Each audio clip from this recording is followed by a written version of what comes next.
اللہ تعالیٰ کے فضل سے دنیا میں جماعت احمدیہ ترقی کر رہی ہے اور 200 ممالک میں پھیل چکی ہے اللہ کے فضل سے۔ ہم واقفین نو کس طرح کا مائنڈ سیٹ رکھیں جماعت کو سرو کرنے کے لیے؟ اور میں نے اس سال میں خطبہ دیا تھا واقفین نو کی گائیڈنس کے لیے، اس کو دوبارہ سن لو۔ میرا خیال ہے بڑا کمپریہنسو اور کافی حد تک ایک ڈیٹیلڈ گائیڈ لائن دے دی تھی۔ ٹھیک ہے، ہمیں مشنریز بھی چاہیے، ہمیں جو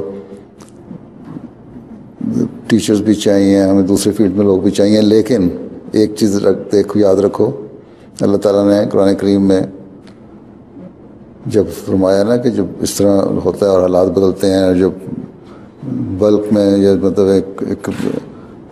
ایک بڑی تعداد میں لوگوں کو جب شمولیت شروع ہو جاتی ہے تو اس وقت تربیت کی کمی ہو جاتی ہے۔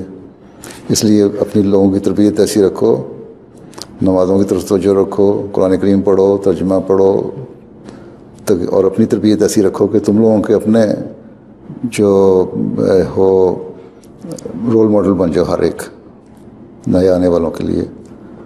اس وقت اللہ تعالیٰ نے یہی کہا ہے نا، جب فرمایا راجا نصر اللہ والفتح ورأیت الناس یدخلون فی دین اللہ افواجا فسبح بحمد ربک واستغفر۔ اللہ تعالیٰ کی تسبیح اور استغفار جو ہے وہ بھی شروع کرو،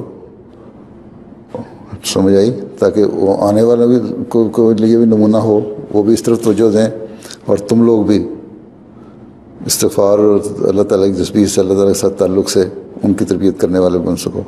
وقف نو کی زندگی، چاہے وہ انجینئر ہے، وہ ڈاکٹر ہے، ٹیچر ہے یا سائنٹسٹ ہے، ہر ایک اپنے اپنے سراؤنڈنگ میں، اپنے اپنے ماحول میں